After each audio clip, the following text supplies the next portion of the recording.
Amados irmãos e irmãs, paz e bem, estamos na segunda semana do tempo comum, chamado tempo ordinário, não é? E hoje a igreja celebra o dia de Santo Antão, não é?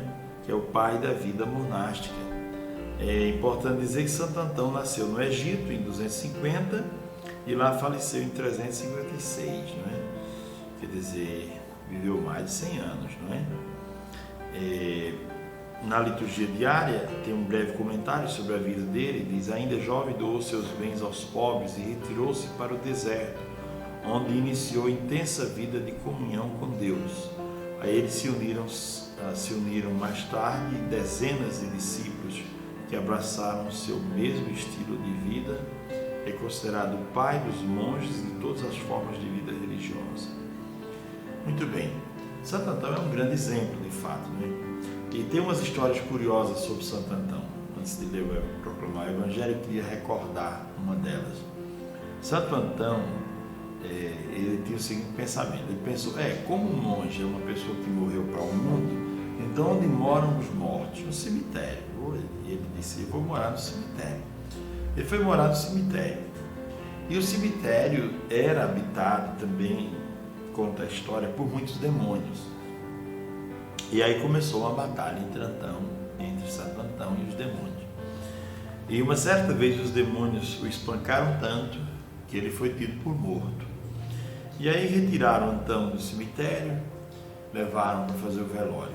No meio da noite, Antão acordou e se deu conta, de que tinha tido uma grande batalha, estava vivo, voltou para o cemitério.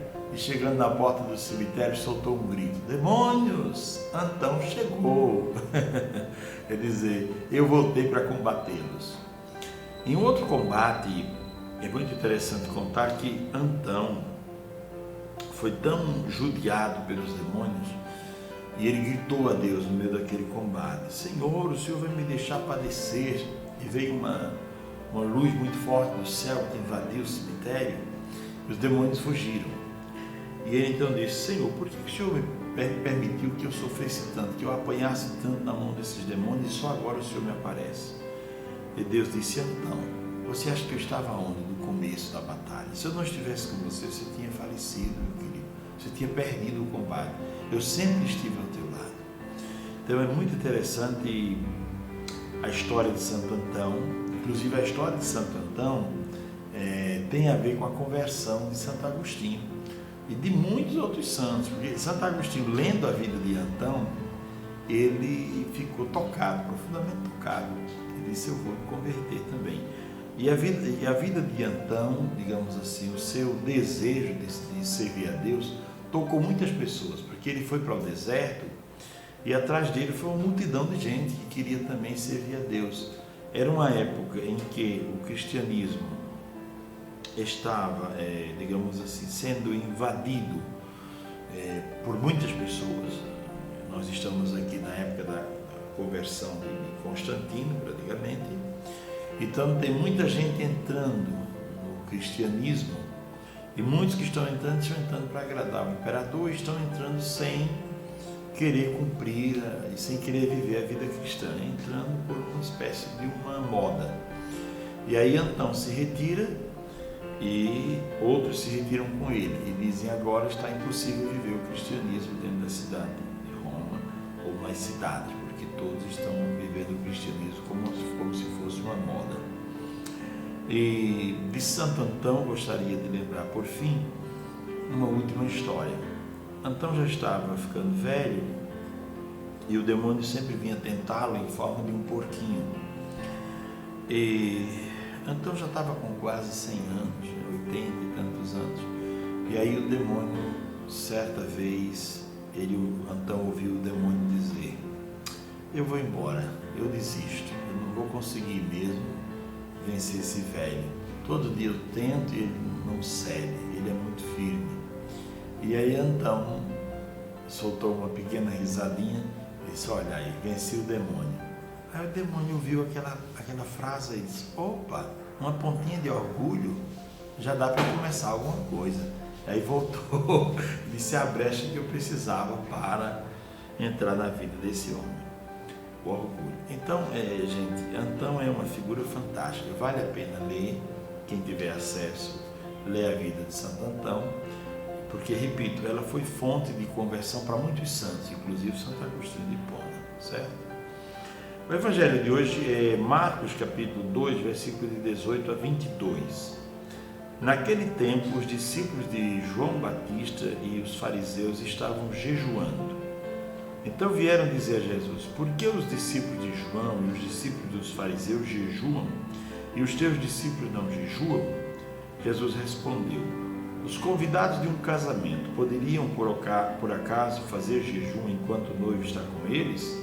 Enquanto o noivo está com eles, os convidados não podem jejuar. Mas vai chegar o tempo em que o noivo será tirado do meio deles. Aí então eles vão jejuar. Ninguém põe um remendo de pano novo numa roupa velha, porque o remendo novo repuxa o pano velho e o rasgão fica maior ainda. Ninguém põe vinho novo em odres velhos, porque o vinho novo arrebenta os odres velhos e o vinho e os odres se perdem. Por isso, vinho novo em odres novos. Palavra da salvação, glória a vós, Senhor. Pois bem, espero que você esteja tranquilo e sereno na sua casa ao escutar essa palavra, que ela possa ter um impacto na sua vida. O primeiro tema que é tratado aqui é o tema do jejum. O jejum era uma prática antiga dos povos antigos, e entre os judeus havia muito essa prática do jejum. Nós podemos ver no Antigo Testamento várias pessoas que fazem jejum, a questão também das penitências, usar cinza, cobrir-se de saco, cobrir-se de si, tudo isso são coisas ligadas à vida de penitência dos antigos, né? E se nós formos pensar, Santo Agostinho diz que o jejum e a caridade, aliás, o jejum e a penitência são duas asas que levam a pessoa a voar alto na vida de oração. O jejum era algo praticado também entre os primeiros cristãos, sobretudo nas vésperas do batismo se praticava o jejum. De modo que, digamos assim, o jejum é uma maneira de dizer com o corpo que eu tenho fé e que eu estou lutando para ter autodomínio sobre mim mesmo, ter domínio sobre meus desejos, minhas vontades. Portanto, o jejum é algo vivido na época de Cristo também, e ele é criticado. Alguns dizem, os fariseus dizem, João Batista, os fariseus estavam jejuando, né? Os discípulos de João Batista e os fariseus estavam jejuando. Então vieram dizer a Jesus: por que os discípulos de João e os dos fariseus jejuam e os teus discípulos não jejuam? E Jesus respondeu. Jesus respondeu sobre a presença dele. O jejum é um ato de penitência, um ato também de purificação, e Jesus fala da presença dele como um noivo. Mas eu queria agora chamar a atenção para o final do texto, quando ele fala de um coração convertido, que isso aqui é importante. Coração e uma mentalidade mudada, transformada, né? Jesus diz o seguinte: ninguém põe um remendo de pano novo numa roupa velha. Quer dizer, uma atitude nova como o jejum cabe dentro de um coração que está se renovando. Num coração cheio de ódio, de mentira, de mágoa, de rancor, não cabe o jejum. O jejum fica como uma peça que não combina com o restante da mobília, não é? Do mesmo jeito, Jesus diz: olha, ninguém põe vinho novo em vasilhas velhas, porque o vinho novo arrebenta os odres velhos, né? Quer dizer, então uma atitude nova deve ser fruto de um coração que se renovou e de uma mente que se renovou. Esses dias, no Evangelho de semana passada, quando desceram aquele paralítico pela cama, Jesus disse: seus pecados estão perdoados. Mas ele não queria perdão dos pecados logo, ele queria a cura. Jesus viu que ele precisava, e era mais urgente, o perdão dos pecados. Era mais urgente que ele fosse uma pessoa reconciliada consigo mesmo e com Deus. Quer dizer, que o coração dele fosse transformado, a mentalidade dele fosse transformada, e depois o corpo seria transformado também. Então, às vezes, nós queremos fazer coisas novas, mas com a mentalidade velha. Não dá.